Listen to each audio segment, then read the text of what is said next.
दोस्तों, अगर आप बाजार के खिलाड़ी हैं और आप जो है किसी भी चीज को खरीदने जा रहे हैं या उसको बेचने जा रहे हैं, तो आप उसका वैल्यूएशन निकालना चाहेंगे। यानी वैल्यूएशन का मतलब ये होता है कि उस कंपनी का कितना पीई रेशियो, अगर आप स्टॉक मार्केट में काम करते हैं और एक लंबे समय के लिए इन्वेस्ट करना चाहते हैं, तो वो आपके लिए एक वस्तु है, सामान है। तो दोस्तों, उससे पहले एक वीडियो मैंने आपको पी-पीवी रेशियो के ऊपर बनाया था बहुत साल पहले, या कह सकते हैं काफ़ी टाइम पहले। तो बहुत सारे लोगों ने मुझे इस पे उल्टे-सीधे कमेंट किए थे और ये बताया था कि आपको शायद ये पी-पीवी रेशियो के बारे में पता नहीं। लेकिन मैंने वो वीडियो सिर्फ़ बेसिक पॉइंट ऑफ व्यू से, very, very basic point of view से बनाया था कि, और ये मुझे लगा था कि शायद बहुत सारे लोगों को पीई-पीवी रेशियो के बारे में पता होगा।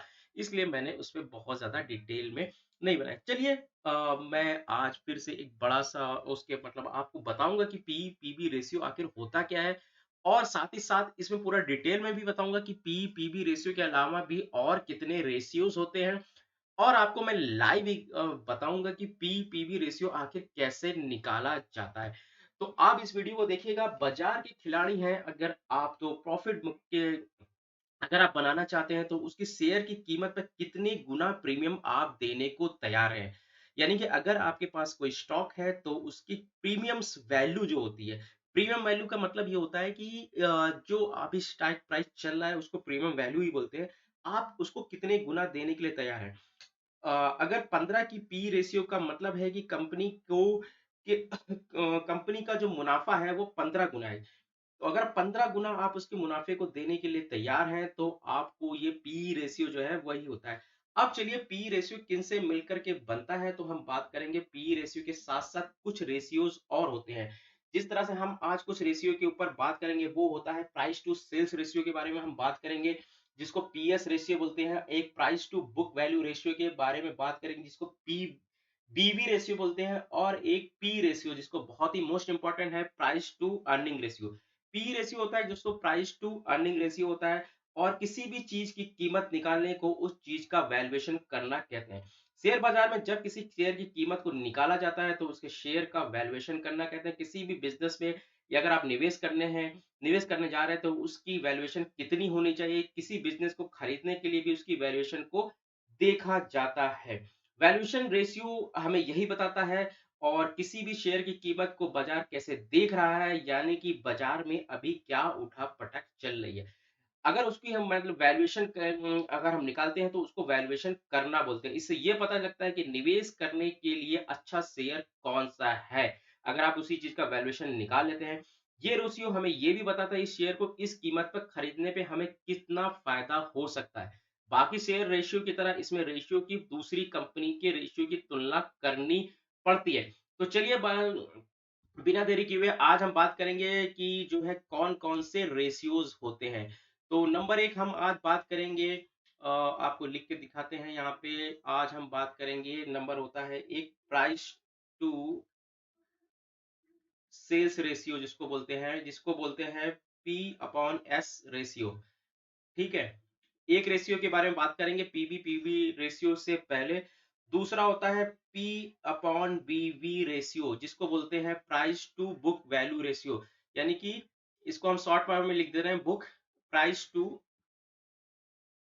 Book value ratio. ठीक है दोस्तों?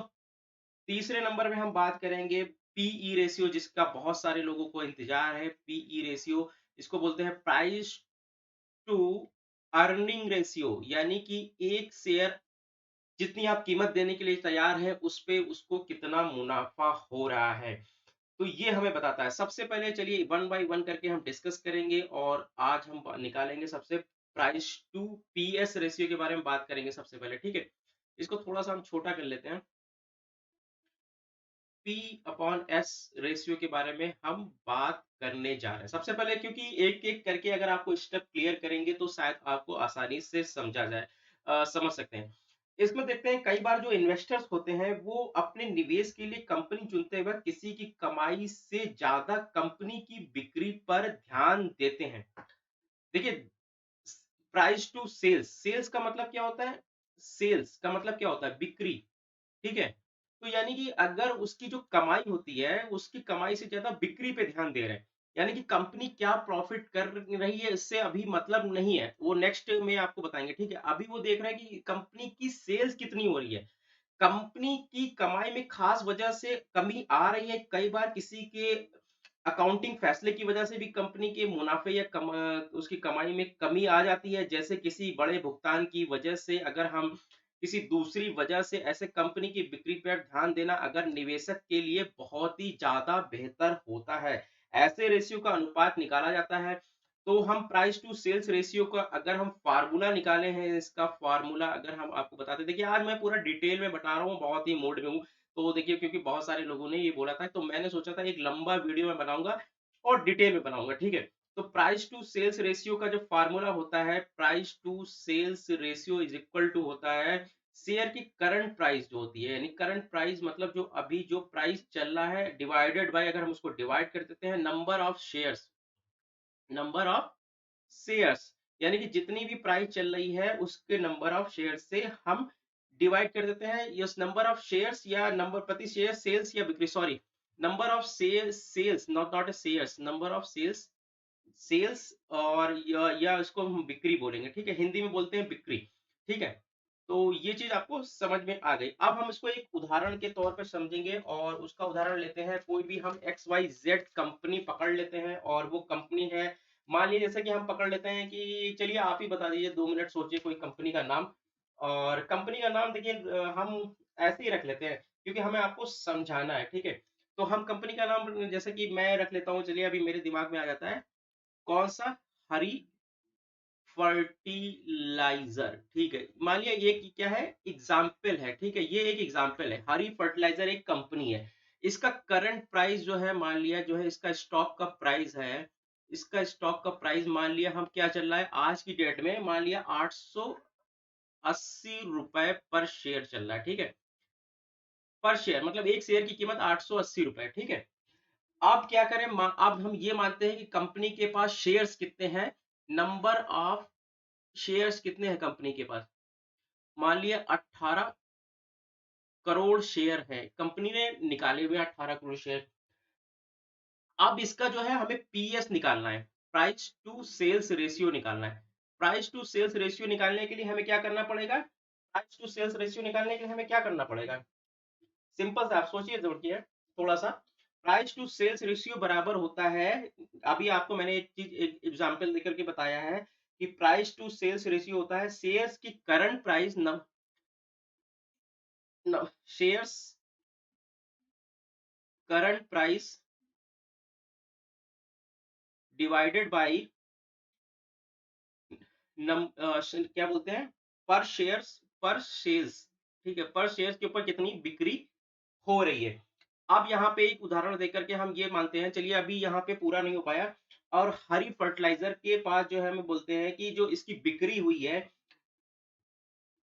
हरी फर्टिलाइजर की जो बैलेंस शीट के हिसाब से जो है टोटल प्रॉफिट अगर हम निकालते हैं, टोटल प्रॉफिट एक एग्जांपल के तौर पे हम लेते हैं कि 4580 करोड़ रुपए का इसका प्रॉफिट हुआ है, ठीक है? और इसके पास नंबर ऑफ शेयर्स कितने हैं? नंबर ऑफ शेयर आपको बताया, तो मैंने जस्ट अज्यूम कर लिया 18 करोड़ शेयर है कंपनी के पास, ठीक है? अब यहाँ पे सेल्स क्या करेंगे, नंबर ऑफ शेयर्स कितनी है? मैंने जो कीमत बताई थी कितनी, ₹880, करंट प्राइस कितना है? करंट प्राइस, करंट प्राइस कितना है? बहुत ही सिंपल मैथमेटिक्स है, बहुत ही सिंपल, यानी आपने जो है कक्षा 8 में पढ़ी होगी। करंट प्राइस कितना है इसका? ₹880। अब देखो नंबर ऑफ शेयर्स बराबर जो है सेल्स, यानी कि अगर आप जो है 4580 रुपए जो इसका टोटल जो है प्रॉफिट आया है, इसको जो है उससे डिवाइड कर देंगे इसके नंबर ऑफ शेयर से, 18 करोड़ जो शेयर है, तो यहाँ पे कितना निकल के आ जाएगा इसका नंबर? 254.5 रुपए, ठीक है? ये आ जाएगा, ये देख लीजिए, ध्यान से देखिएगा। इसको जो है करंट प्राइस से हम जो है टोटल नंबर ऑफ प्रॉफिट है उससे डिवाइड करेंगे, तो यहाँ पे ये निकल के आ जाएगा टोटल प्रॉफिट बराबर 4580 करोड़। देखिए अभी आप थोड़ा सा घूमिएगा नहीं, प्राइस टू सेल्स रेशियो अभी कंप्लीट नहीं हुआ। प्राइस टू सेल्स रेशियो जो आएगा वो नंबर ऑफ शेयर से डिवाइडेड करेंगे, ये ये जो करंट प्राइस है ये एक्चुअली थोड़ा-सा यहाँ पे मिस्टेक हो गया है। यहाँ पे यहाँ पे मुझे ये नहीं लिखना चाहिए था, ठीक है? यहाँ पे यहाँ पे जो है हमें अब ये निकालना है नंबर ऑफ शेयर्स की वैल्यू निकालने के लिए नंबर ऑफ शेयर्स को 18 करोड़ सेल्स यहाँ पे हमें सेल्स निकालना चाहिए था, ठीक है? टोटल सेल्स जो कितनी हुई है, जो है उसके प्रॉफिट से उसके प्रॉफिट को जो है उसके नंबर ऑफ शेयर से हम डिवाइड कर देंगे तो ये इतना जो है इसकी सेल्स आ जाएगी। अब सेल्स के लिए अब सेल्स रेशियो निकालना है तो सेल्स रेशियो निकालने के लिए क्या करेंगे करंट प्राइस स्टॉक की जो करंट प्राइस कितनी थी मैंने आपको बताया था 880 रुपए, ठीक है 880 रुपए, ठीक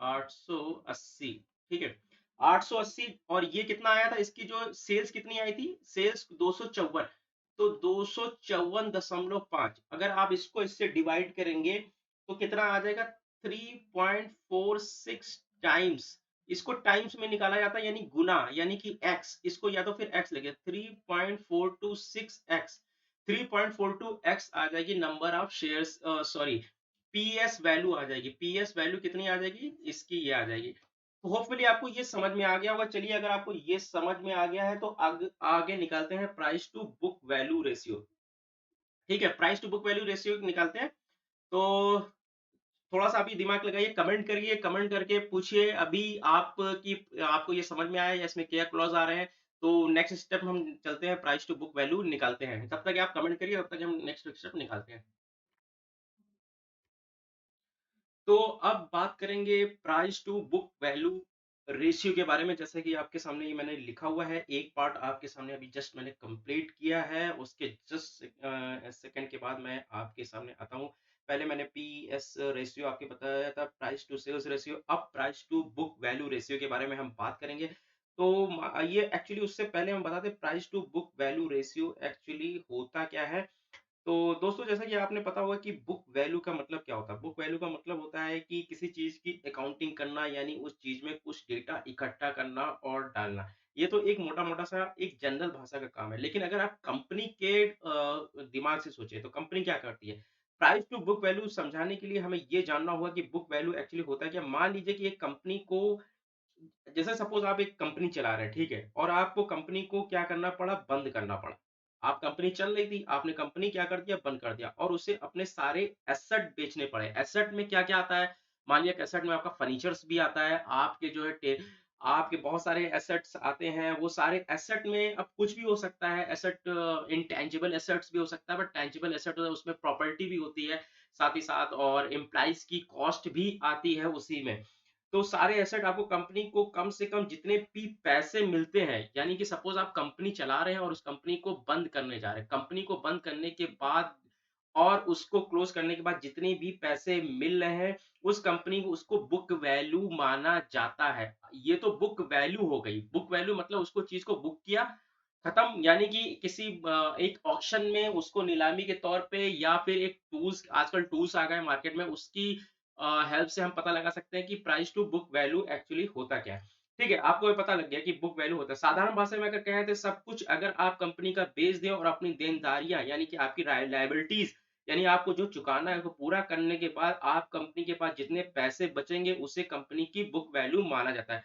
अगर कंपनी की बुक वैल्यू 200 करोड़ रुपए है मान लेते हैं तो इसका मतलब है कि कंपनी सब कुछ बेचने पे जो पैसे मिले उसे कंपनी में अपनी सभी देनदारियां पूरी कर दी हैं देनदारी का मतलब ये होता है उसकी रिस्पॉन्सिबिलिटी जितनी थी सब पूरी उसने कर दी है अब उसके पास कोई रकम नहीं बची है जनरली हम लोग ये देखते हैं कि बुक वैल्यू की जो प्रति शेयर है मान लिया उससे हम उसको कंपेयर करते हैं इसका मतलब मान लिया कि किसी कंपनी की बुक वैल्यू को जो पर शेयर है उसकी कीमत मान लेते हैं 60 रुपए मान लेते हैं तो इसका मतलब है कंपनी के हर शेयर धारक को कंपनी के बिकने की बाद या कंपनी के बिकने की स्थिति में उसको 60 रुपए की उम्मीद रखनी चाहिए मान लिया ठीक है तो बुक वैल्यू को निकालने का फार्मूला आप चलिए बताते हैं ठीक है ये तो बुक वैल्यू आपके सामने मैंने एक डिफिनेशन बता दी अब इसका मैं आपको फार्मूला बताता हूँ ठीक है फार्मूला देखिए समझिएगा और आज मैं पूरे डिटेल में आपको बताऊंगा बीवी देखिए शॉर्ट फॉर्म में मैं लिख रहा हूँ बुक वैल्यू बराबर क्या होता है शेयर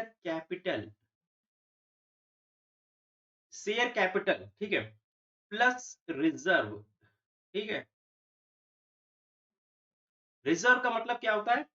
रिजर्वेशन मतलब जो अभी आपको बताया, जिस चीज को बेचने के बाद सारी देनदारियां बेचने के बाद जो वैल्यू निकलती है उसको जो है हम रिजर्व बोलते हैं। इसको मैंने share capital plus reserve upon शेयरों की कुल संख्या, शेयरों की कुल संख्या,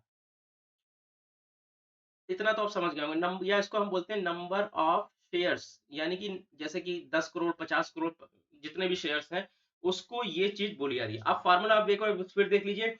बुक वैल्यू यानी कि बीवी बराबर होता है शेयर कैपिटल, शेयर कैपिटल मतलब जितनी भी कंपनी की टोटल वैल्यू थी, प्लस रिजर्व। रिजर्व का मतलब यह है कि जो देनदारियां थी, लायबिलिटीज थी, उसको बेचने के बाद जो रकम आई वो, उसको रिजर्व बोला जा गया। प्लस सॉरी, उसको डिवाइड करेंगे किससे? शेयर कैपिटल पर रिजर्व को डिवाइड करेंगे नंबर ऑफ शेयर से, यानी कि 18 करोड़ 20 करोड़ 50 करोड़ जितने भी शेयर्स हैं उसको, चीजों को डिवाइड करने के बाद जो वैल्यू निकलेगी उसको हम बुक वैल्यू बोलेंगे। अब चलिए हम इसको एक एग्जाम्पल के तौर पे समझते हैं, और एग्जाम्पल हम उसी का लेते हैं, हरी फर्टिलाइजर का ही हम एग्जाम्पल लेंगे। मान लिया इसको फिर हम एक्स ई एक्स लिख देते हैं, ई एक्स का मतलब एग्जाम्पल, या इजी लिख देते हैं, एग्जाम्पल आप जो भी समझिए। चलिए इजी ही लिख देते हैं, ठीक है, एग्जाम्पल का मतलब। और इसको एग्जाम्पल में लिखते हैं, मान लिया हरी फर्टिलाइजर एक कंपनी है जिसका मैंने अभी प्राइस टू अर्निंग रेशियो निकाला है। अब यहाँ पे हरी फर्टिलाइजर का हम क्या निकालते हैं नंबर, इसके मान लिए थे नंबर ऑफ शेयर्स, मैंने आपको बताए थे कितने थे, नंबर ऑफ शेयर्स कितने थे? 18 करोड़, ठीक है, 18 करोड़ शेयर थे। अब इसके पास रिजर्व कितना आया? मान लिया ये कंपनी बंद होने जा रही है, ठीक है। हो सकता है भाई खुदा ना खास्ता ये खुद कंपनी बंद ना हो, कोई भी कंपनी आप शुरू करें तो उसको अच्छे पे मुकाम पे ले जाए। बट एक एग्जाम्पल के तौर पे भाई, हर चीज मुमकिन है, तो ये भी चीजें माननी पड़ेगी कि ठीक है, मानिए कंपनी बंद होने जा रही है और कंपनी का रिजर्व जो है, ठीक है, जो रिजर्व आया, रिजर्व का मतलब वही आपको देनदारियां निकालने के बाद, बिकने के बाद, जो एसेट निकालने के बाद, मान लिया एक 1500 करोड़ मैंने एक अनुमान लगा लिया, ठीक है, 1500 करोड़ पे निकल गए। अब इसकी रीवैल्यूएशन निकाली गई। अब रीवैल्यूएशन निकालते हैं, इसका रीवैल्यूएशन अब क्या होगा? जीरो आएगा। जीरो क्यों? क्योंकि कंपनी तो बंद हो गई है ना, कंपनी के बंद होने के बाद उसकी जो रीवैल्यूएशन निकाली जाएगी तो उसकी तो जीरो आएगी। अब ये देखिए, नंबर ऑफ शेयर्स मैंने कितने बताए थे? नंबर ऑफ शेयर्स जो है हरी फर्टिलाइजर यानी इस कंपनी के कितने थे? 18 करोड़ आपको बताए थे, ठीक है, 18 करोड़ शेयर्स बताए थे। अब चलिए मोटा मोटा, अब यहाँ पे हम देखते हैं, थोड़ा सा निकालते हैं क्या आएगा आपको। अगर बुक वैल्यू निकालनी होगी तो बुक वैल्यू निकालने के लिए मैंने आपको क्या फॉर्मूला बताया था? बुक वैल्यू आप थोड़ा सा रिपीट करिएगा, अगर आप रिकॉर्डिंग कर ली होगी तो sorry. Number of book value का फॉर्मूला बताया, share capital, share capital plus reserve divided by, sorry देख लीजिएगा, ये हालत हो रहा है, divided by number of shares, number of shares. तो शेयर कैपिटल कितना आया? कितना आया बताइए? मान लिया उसके जो शेयर्स थे उसकी कैपिटल कितनी थी? 18.05 करोड़ कुछ ऐसे मैंने निकाली थी, 18.05 करोड़ प्लस 1500 करोड़ इसकी कैपिटल आई, ठीक है, माइनस इसको किससे? जीरो से डिवाइड, माइनस कर देंगे, divided by number of shares. Number of share कितने? 18, 18 करोड़, सॉरी ये सब सारी चीजें करोड़ में है। अब इसकी वैल्यू कितनी आ गई? इसकी वैल्यू कितनी आ गई? 84.33। 84.33 क्या चीज है? पर शेयर वैल्यू है। यानी कि अगर कंपनी बंद होने के बाद जो उसकी बुक वैल्यू निकलती है नंबर ऑफ शेयर्स के हिसाब से, तो उसकी जो वैल्यू होती है 84.33, ठीक है, 84.3। तो अब यहाँ पे हमें ये चीज से निकालने के लिए मैं आपको एक चीज बताना भूल गया, जो शेयर कैपिटल है, तो शेयर कैपिटल है वो 18.05 करोड़ निकल के आया था, ठीक है। और शेयर कैपिटल निकालने के लिए मैंने आपको बताया था कि उसके जो है उसके करंट प्राइस से डिवाइड कर देंगे उसकी वैल्यू को, ठीक है। तो ये 18.05 करोड़ यहाँ पे निकल के आया था, प्लस यहाँ पे नंबर ऑफ शेयर कैपिटल और इसकी जो रिजर्व 1500 आई थी, उसको हम जो है रीवैल्यूएशन से माइनस करेंगे, रीवैल्यूएशन जीरो हो जाती है, डिवाइडेड बाय 18, और sorry divided by number of shares. तो नंबर ऑफ शेयर्स का मतलब ये आ गया, तो बुक वैल्यू कितनी आ गई? 84.33 पर शेयर। तो आपको ये समझ में आया कि बुक वैल्यू कैसे निकलती है। तो ये 84.33 कहां से निकल के आया। अब यहाँ पे देखिए, अब मुझे यहाँ पे थोड़ा सा बिगाड़ना पड़ेगा, अगर आप नोट करना चाहे तो नोट कर ले, थोड़ा सा आगे बढ़ना है, एक पॉइंट और मिस करता है, रह गया है। तो अब यहाँ पे देखिए एक चीज मैं निकाल के दिखाता हूँ, अभी जो मैंने स्टॉक वैल्यू बताई थी, स्टॉक वैल्यू कितनी थी हरी फर्टिलाइजर की, कितनी थी? 880 रुपए, ठीक है। 880 रुपए हरी फर्टिलाइजर थी, और इसकी जो बुक वैल्यू कितनी निकाली मैंने, बुक वैल्यू मैंने आपके सामने कितनी निकाली बताइए, 84.33, ठीक है। अब प्राइस टू बुक वैल्यू निकालना है, जो कि मेन काम है, प्राइस टू बुक वैल्यू, ठीक है। प्राइस टू बुक वैल्यू निकालने के लिए क्या फॉर्मूला है, जो मैंने आपको बताया, पी अपॉन बीवी, ठीक है। पी अपॉन बीवी, पी का मतलब क्या है, करंट प्राइस, यहाँ पे लिखेंगे, सॉरी स्टॉक प्राइस, हाँ स्टॉक प्राइस या करंट प्राइस इसको आप बोल लीजिए, डिवाइडेड बाय बीवी, बीवी कितनी निकली 884.33, यानी कि इसका स्टॉक का प्राइस कितना था 880, डिवाइडेड बाय 84.33, ठीक है। इससे अगर करेंगे तो कितना वैल्यू निकल के आएगा, 10.43 गुना, इसको गुना में कंप्लीट किया माना जाएगा, 10.43x, इसको ऐसे लिखते हैं, यानी कि जितनी भी वैल्यू आएगी उसको 10.43 गुना से कंप्लीट किया जाएगा, यानी कि हरी फर्टिलाइजर के स्टॉक की जो मार्केट में 10.43 गुना भाव पे क्या है, बिक रहे हैं। आप समझ में आया, जो हरी फर्टिलाइजर है उसके स्टॉक मार्केट में 10.43 गुना पे बिक रहे हैं, तो बुक वैल्यू निकालना आपको समझ में आया। चलिए कमेंट करके बताइए किसको नहीं समझ में आया और क्या चीज मिस कर रहे हैं, क्योंकि नेक्स्ट वैल्यू, सॉरी नेक्स्ट हम बताने जा रहे हैं पीई रेशियो के बारे में। तो पीई रेशियो थोड़ा सा इंपॉर्टेंट होने वाला है, क्योंकि हर कोई जानना चाहता है पीई रेशियो। तो प्लीज कमेंट करिए और पूछिए, अपने आपके ज्ञान शिशुओं को खोलिए और मुझे बताइए कि आपको जो है इसमें क्या दिक्कत आई और पी के बारे में आप क्या सोच रहे हैं। ठीक है, देखिए यहाँ पे थोड़ा सा मैं यहाँ पे बिगाड़ देता हूँ, यहाँ पे आपको पी 84.33, क्योंकि बहुत सारे महानुभावों को मेरी राइटिंग नहीं समझ में आती है, ठीक है। तो चलिए कमेंट करिए दोस्तों। पी रेशियो यानी प्राइस टू अर्निंग रेशियो पे पढ़ने से पहले थोड़ी सी एक चीज मैं यहाँ पे थोड़ा सा मैं मिस कर गया था, उसमें बताना जो नंबर ऑफ शेयर्स कैपिटल जो बताया था, बुक वैल्यू यानी बीवी में का जो मैंने आपको फार्मूला अभी जस्ट बताया कि शेयर कैपिटल, ठीक है, share capital plus reserve divided by number of shares. तो इसमें एक वैल्यू आई थी नंबर ऑफ शेयर्स, इसको दोबारा से मैं ऐसे ही लिख देता हूँ। तो इसमें एक वैल्यू आई थी 18.05 करोड़। देखिए ये जो वैल्यू आती है शेयर कैपिटल, ये बैलेंस शीट से निकलती है, ठीक है। तो ये जस्ट थोड़ा सा मैंने मिस किया बताने में। तो बैलेंस शीट कहाँ से निकालते हैं, तो कंपनी अपनी बैलेंस शीट में मेंशन करती है, यानी बताती है कि हमें हमारी कैपिटल कितनी है। तो ये वैल्यू वहां से निकल के आई थी, यानी 18.05 प्लस 1500 जो उसके रिजर्व थे, फिर वो जो रीवैल्यूएशन जो जीरो आया था उससे माइनस किया था zero, plus number of share, number of share मैंने अज्यूम किया था, यानी माने थे कि कंपनी के 18 करोड़ शेयर है, और सेम इसी एग्जांपल में भी हम वही चीज मानेंगे। तो होपफुली ये समझ में आया। तो चलिए अब आगे बढ़ते हैं, पी रेशियो के बारे में बात करेंगे।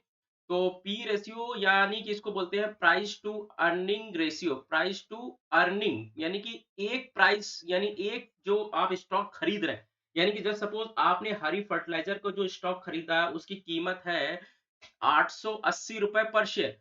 तो आपको ये बताना, ये प्राइस टू अर्निंग ये रेशियो ये बताता है कि आप एक स्टॉक के बदले आपकी कंपनी कितना प्रॉफिट कमा रही है, यानी जिस कंपनी का जितना भी पी रेशियो होता है वो कंपनी उतना ज्यादा प्रॉफिट कमा रही होती है। जनरली जो है जिसका पी जो पी रेशियो होता है वो लॉन्ग टर्म के पॉइंट ऑफ व्यू से अगर आप स्टॉक खरीद रहे हैं तो आपको जज करना चाहिए। अगर आप शॉर्ट टर्म खरीद रहे हैं, शॉर्ट टर्म का मतलब, मेरा कहने का मतलब, कुछ लोग 1 महीने या 1 हफ्ते या कह सकते हैं 3-4 महीने या 6 महीने के लिए भी खरीदते हैं, तो उनको प्राइस टू जो पी वैल्यू होती है वो बहुत ज़्यादा मायने नहीं रखती है, क्योंकि वो लोग थोड़ा-सा प्रॉफिट बना के निकल जाते हैं। बट ये है कि हाँ, अगर ये भी बात हो सकती है, अगर 5-6 महीने के लिए ले रहे हो, बहुत ज़्यादा हाई क्वांटिटी में आप स्टॉक खरीदें, हाई क्वांटिटी का मतलब आप 1000 क्वांटिटी उठा ले रहे हैं या फिर 2000 क्वांटिटी उठा ले रहे हैं, तो आपको थोड़ा सोचना चाहिए। बट पी व रेशियो जो है generally long term point of view से देखा जाता है। तो मेरी जो राय है कि अगर आप प्राइस टू अर्निंग रेशियो देख रहे हैं तो बट आप थोड़ा long term investment point of view से देखिएगा, तो प्राइस रेशियो आपको पता लगेगा। प्राइस टू अर्निंग रेशियो शायद सबसे ज़्यादा फाइनेंशियल रेशियो है और हर कंपनी के प्राइस टू अर्निंग रेशियो को जानना लोग चाहते भी हैं। तो प्राइस टू अर्निंग रेशियो निकालने के लिए किसी कंपनी की मौजूदा शेयर की कीमत, मौजूदा शेयर मतलब करंट प्राइस जो चल रहा है, उसको ईपीएस यानी उसको जो है, जो करंट प्राइस जो चल रहा होता है उसको ईपीएस, ईपीएस का मतलब है अर्निंग पर शेयर, जो है उसको जो है अर्निंग पर शेयर से क्या करते थे हम डिवाइड कर दिया जाता है। इससे बढ़ने के लिए हम ये जान लेते हैं कि कंपनी के मुनाफे को अगर प्रति शेयर के हिसाब से बाँटा जाए तो जो वैल्यू निकल के आती है उस कंपनी को हम ईपीएस कहते हैं। अगर हम इसको एग्ज़ाम्पल के तौर पे इसको ये समझे किसी कंपनी के पास 1000 स्टॉक है और कंपनी 2 लाख रुपए का प्रॉफिट कमा रही है। अब इस ईपीएस को यानी कि जो है कंपनी के पास नंबर ऑफ शेयर्स हम ये मान के चलते हैं जस्ट सपोज़ कितने 1000 शेयर्स हैं, ठीक है? 1000 शेयर और कंपनी प्रॉफिट कितना कमा रही है? 2 लाख रुपए का, ठीक है, कंपनी प्रॉफिट कमा रही है। अब इसको जो है ईपीएस अगर हम निकालना हो तो कैसे निकालेंगे? तो ईपीएस निकालेंगे जो नंबर ऑफ जो है कंपनी का प्राइस प्रॉफिट है, पहले वो उससे जो है हम डिवाइड कर देंगे नंबर ऑफ शेयर से, तो जो है शेयर की कीमत निकल आएगी। ₹200 पर शेयर। अब ईपीएस हमें बताता है कंपनी के हर शेयर में कितना मुनाफा कमा रही है। कंपनी का ईपीएस जितना ज़्यादा होगा उसके जो शेयर्स मतलब धारक होंगे या शेयर धारक को मतलब क्या बोलते हैं इन्वेस्टर्स के लिए उतना ही अच्छा होगा। अगर आप कंपनी के मौजूदा शेयर की कीमत को ईपीएस से अगर डिवाइड करेंगे तो आपको पी का रेशियो मिल जाता है। तो इस रेशियो से आप ये जान पाएँगे कि कंपनी कितने गुना मुनाफ़ा कमा रही है। चलिए ये तो बात थ्योरी की हो गई है और मतलब डेफिनिशन की बात होगी, होपफुली आपको समझ में आएगी। अब इसको हम एक एग्ज़ाम्पल के तौर पे हम समझेंगे। जिस तरह से हमने हरी फर्टिलाइज़र का एग्ज़ाम्पल लिया है, उसी तरह से हम यहाँ पे भी हरी फर्टिलाइज़र का ही हम एग्ज़ाम्पल लेंगे और क्योंकि पूरे वैल्यू में हमने हरी फर्टिलाइज़र को एक एग्ज़ाम्पल के तौर पे माना है, ठीक है? तो हरी फर्टिलाइज़र के यहाँ पे दिखा देखते हैं कि यानी कि उसकी हम बैलेंस शीट पहले हम देखेंगे। तो कंपनी की मान लीजिए जैसे कि हम बैलेंस शीट देखते हैं और बैलेंस शीट में देखते हैं उसका पैट निकल के आता है। पैट यानी ये आपको एक बैलेंस शीट आप जब चेक करेंगे तो वहाँ पे एक पैट अ, आपको यहाँ पे एक पैट वैल्यू मिलेगी। पैट का मतलब होता है profit after tax, profit after tax, ठीक है? प्रॉफिट आफ्टर टैक्स, ठीक है? प्रॉफिट आफ्टर यानी कि जो प्रॉफिट आफ्टर टैक्स जो निकल के आ रहा है वो मान के जस्ट सपोज ये मान के चलते 480 करोड़ का निकल के आ रहा है। अब नंबर ऑफ शेयर्स जो मैंने बताए हैं आपको, नंबर ऑफ शेयर्स हैं इसके मान लिया जस्ट सपोज 18 करोड़ है। ठीक है? जैसा कि अभी पिछले एग्जांपल में बताया वही सेम एग्जांपल लेके चल रहे हैं, वही पकड़ के चलेंगे पूरा। अब हमें इसके ईपीएस निकालना है, ठीक है? तो ईपीएस का मतलब होता है earning per share, earning per share. ठीक है? एग्जाम्पल मतलब शॉर्ट फॉर्म नोट कर लीजिएगा, अर्निंग पर शेयर और पैट का मतलब होता है प्रॉफिट आफ्टर टैक्स, ठीक है? ईपीएस अगर हम निकालने के लिए क्या करेंगे? किससे डिवाइड कर देंगे? पैट को डिवाइड करेंगे किससे? नंबर ऑफ शेयर से, नंबर ऑफ शेयर्स। यानी पैट क्या मतलब? पैट यानी प्रॉफिट आफ्टर टैक्स कितना आएगा? 480 करोड़ डिवाइडेड बाय 18.05 यानी 18.05 जो है मैंने बताया था उसकी जो है बैलेंस शीट जो है कंपनी की, ये जो वैल्यू निकल के आ रही है मैंने बैलेंस शीट से निकल के आ रही है, ठीक है? अब इसकी ईपीएस कितनी निकल के आ गई? अब आपको इसकी ईपीएस मिल गई। अगर आप इसको इससे डिवाइड करेंगे, पैट को नंबर ऑफ शेयर से डिवाइड करेंगे तो आपको इसकी ईपीएस मिल जाएगी 26.59, ठीक है? अब 26.59 को क्या करेंगे? यानी हरी फर्टिलाइजर की जो करंट प्राइस है उसको उससे क्या कर देंगे? डिवाइड कर देंगे, ठीक है? तो हरी फर्टिलाइजर की जो करंट प्राइस है कितनी आ रही है? सॉरी, स्टॉक की प्राइस आपको बताई थी मैंने, ₹880। जस्ट सपोज इसको मान लेते हैं, एक बार दोबारा फिर से बता देते हैं कि हरी फर्टिलाइजर यानी जो कंपनी है उसका जो करंट स्टॉक प्राइस है वो ₹880 है, ठीक है? ₹880 की उसको डिवाइड कर देंगे करंट प्राइस को उसको ईपीएस से। ईपीएस हमारा कितना निकल के आ रहा है? 26.59, 26.59। अब ये इसकी वैल्यू कितनी निकल के आएगी? यानी पी रेशियो कितना निकल के आया? 33.09। अब यानी आपको समझ में आ गया जो इसका पी रेशियो कैसे निकाला जाता है। अभी तो ये पी रेशियो है कि थोड़ा सा इसको बिगाड़ते हैं और आपको बताते हैं कि स्टॉक का प्राइस मान लिया अभी, जस्ट सपोज अभी जो हरी फर्टिलाइजर है आगे के केस में क्या होता है? जैसे सपोज अभी हम इसका ₹880 करंट प्राइस चल रहा है, ठीक है? अगर मान लीजिए इसका प्राइस 880 से बढ़कर 1000 रुपए हो जाता है, ठीक है? तब उसका पी रेशियो क्या होता है? देखिए, पी रेशियो मान लिया जो है उसका पी रेशियो हर दिन चेंज होता है। किसी भी कंपनी का पी रेशियो हर दिन इसलिए चेंज होता है क्योंकि स्टॉक प्राइस हर दिन बढ़ती और घटती रहती है, ठीक है? किसी भी स्टॉक प्राइस की तो जो है अगर आपको पी निकालना है तो हर दिन आपको निकालना पड़ेगा। तो ईपीएस अगर आपको उसका पता होना चाहिए, ईपीएस बराबर होता है, अगर मान लिया उसका जो है सेम है, तो ईपीएस मान लिया 26.59 निकला है।